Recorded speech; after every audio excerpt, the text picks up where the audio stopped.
Hello, Internet, and everybody out there. This is Kenna, your lead host here at CreativeLive, and I'm thrilled to have all the way from London today with me via Skype, Miss Aniela, who will be joining us here on March 20th through 22nd for a 3-day workshop on imaginative fashion photography. Miss Aniela is a world-renowned photographer, fine art and fashion photographer.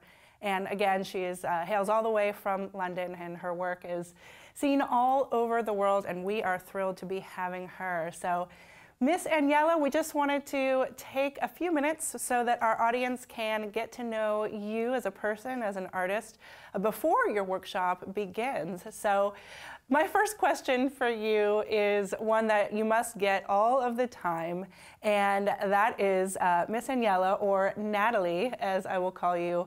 How did you get your name, Miss Aniela? And welcome. Hello.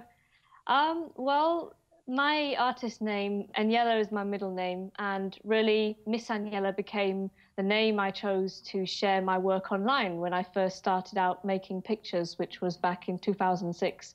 So it stuck as an artist name, and it's now a kind of business brand name. So yeah, quite simple, but it's a convenient pseudonym to have, I find. I love it. I love it because, well, that's interesting that it's your middle name. So there's the answer for everybody. But I know that in your workshop you are going to talk a little bit about sort of that branding yourself and how that's different from you, kind of as the person. So it'll be. I'm looking forward to talking about that. So self-portraits is something that we see in a lot of your early work, most especially, and just beautiful, beautiful self-portraits. And then you've kind of evolved into fine art and then turning that into fashion. And I'm wondering how the self-portraits led to the fine art and how those have blended together. Well, really, self-portraiture was my education in photography. It was something I started out doing unconsciously at first, just kind of out of curiosity and intrigue for starting to use a camera and using Photoshop. And it was really through self-portraiture that I've started to harness a style and explore and discover. And that's kind of led on to starting to shoot other models and ultimately to my repertoire today of fine art and fashion. So by starting out with self-portraiture, my career has kind of become hinged upon fine art. I have a fine art approach to the commercial work that I do these days. And really, fine art and self-portraiture was it was the passion that I expressed for making images through that medium, and that passion that continues to come through my work today. And are those levitation images, or those are some of the ones that you're best known for as well? They're beautiful. Yeah, very cool. Right. Very fun. I look forward to talking to you more about those in particular and how you made those, because as we'll be talking about, you shoot on location, but then so much of your work is done in post-processing as well. But first I want to talk a little bit about, again, your images are very surreal, very dramatic. Talk about the process before you shoot even, and how sort of, do you have a process and a plan that's very solid, and yet then having to be adaptable?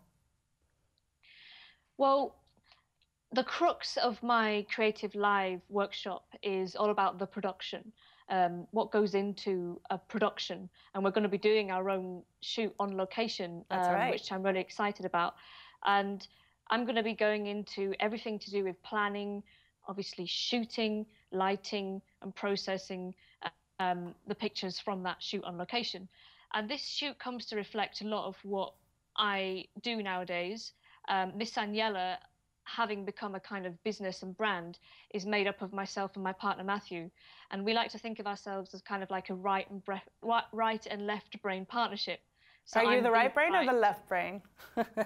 Yeah, I'm the right brain, and he's a left brain. He takes care of all the kind of organizational, logistical, putting things into place.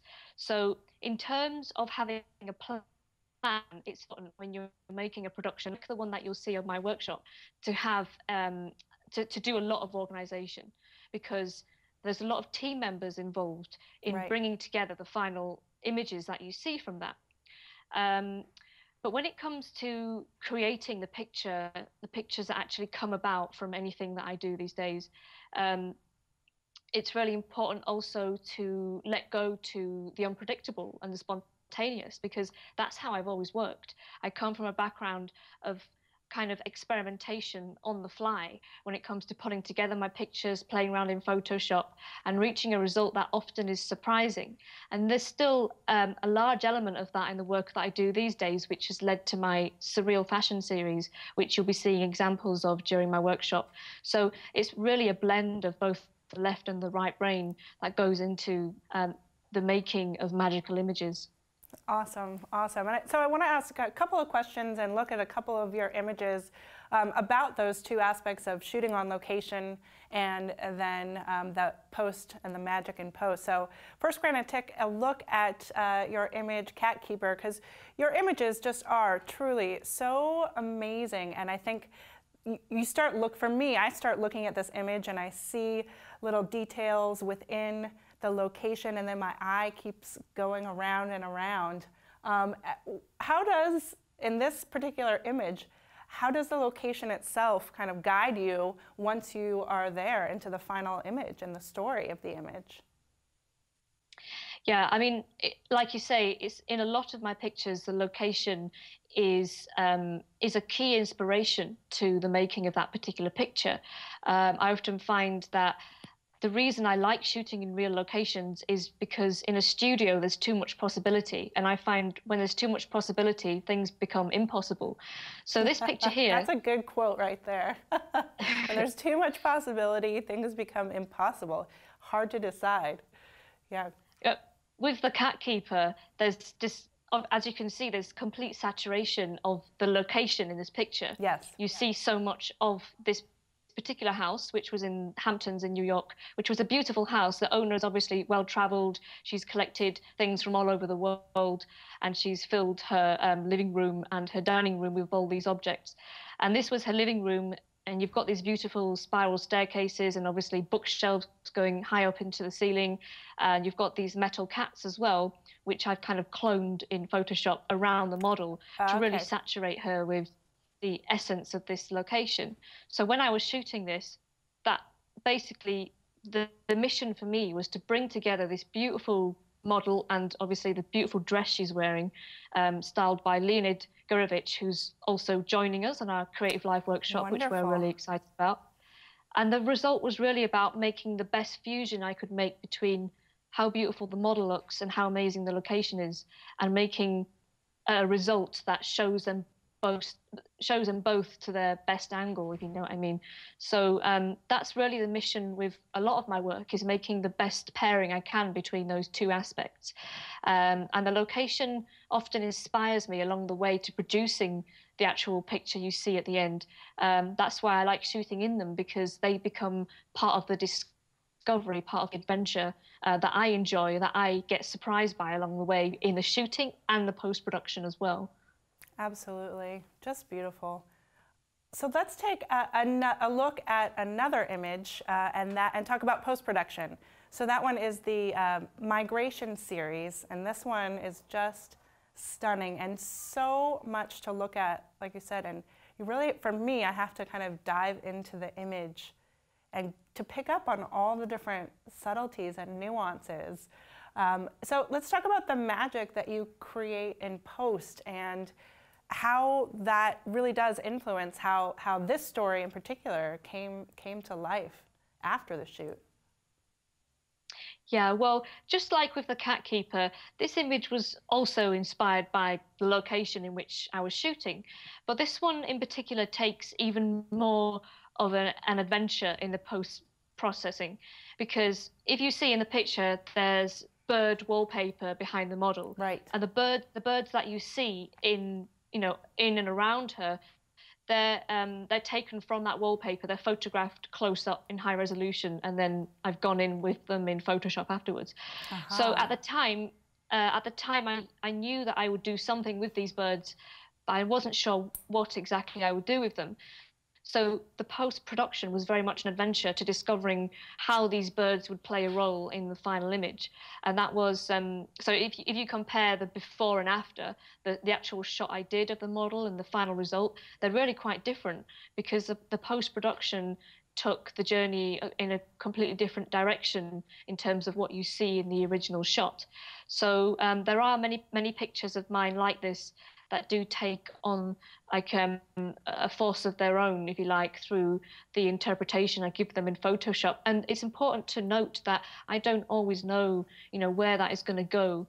And this is part of what I'm going to be talking about, which is the whole thing about being a right-brained photographer.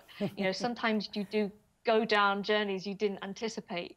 And I always thought that this was the sign of this was a deficiency, a sign of someone who's not really a good photographer, because you always have to know what you're doing. Well, that's not true at all, because I think the best pictures of mine are those which I didn't necessarily completely storyboard out to begin with. And I think photographers out there need to know that, need to talk more about this, because I think we're working on another level when we produce like this. We're working on an unconscious level, and I think that can often be the most interesting way to work. I really love that, and I really love that theme. For me, the word that calls out to me is discovery, and you talk about discovery both on the location as well as the discovery in post. And I think that's a really important point. A lot of times we don't know. We think we're supposed to know what the end result is before we start, and so and then we get frustrated when we don't know what it is, like you said. And so just being okay with that. And being comfortable with the process. I really look forward to hearing more about that from you.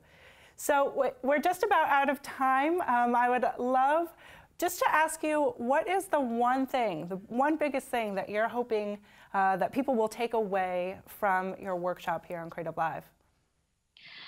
Well, there's lots to take away. There's lots to see. It's going to be 3 very action-packed, fun-packed, art-packed days, and I'm kind of struggling to fit everything in that I want to do. But one of the main things I've realized that ultimately I want people to take away from this, because this workshop does cross the spectrum from lo-fi to hi-fi. We're going to be covering quite a lot, from simple ways to shoot effective images through to the high production ways that I do nowadays.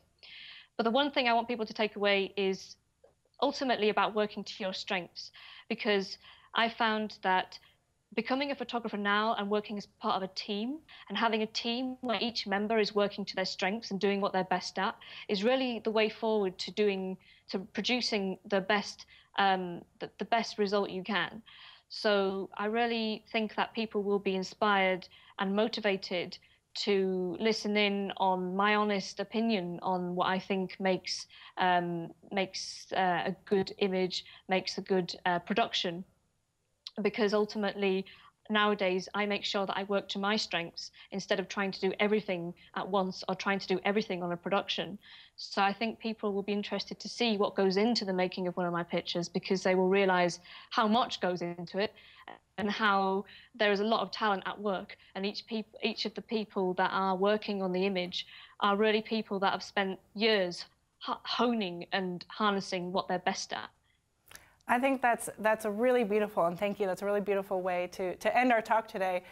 Just because a lot of times, like you've just said, I think people feel like we have to know how to do it all. And I look forward to hearing from you that that's not necessarily the case, and that when you play to your strengths, that truly is, and you give other people that you're working with the freedom to play to their strengths, that is really where the magic happens. So very much looking forward to your workshop. Again, everybody, thank you so much for joining us again from London. We can't wait to have you here in our Seattle studio. Again, everybody, the workshop is March 20th through 22nd. And I just want to let everybody know that there's a short URL that is on the screen below Miss Aniela and I right now, Natalie and I. And go find out more about this workshop. Sign up, RSVP to be in the class so you can hear from us in the meantime between now and March 20th. As well as if you want to be here with Natalie in person, she just described the 3 jam-packed artful days. We are looking for a studio audience, and you can find out about that on the course page as well. We will be filming this here in Seattle and on location. It's going to be incredible. So thank you again, Natalie, and any final words? If not, we look forward to seeing you. Thank you very much, Kenna. It's a pleasure talking to you. And yeah, I look forward to talking a lot more and doing lots of exciting things when I come over to Seattle. We do as well. All right, well, thank you so much. And we will see you all on March 20th to 22nd with Miss Aniela for Imaginative Fashion Photography. We'll see you there. Thank you.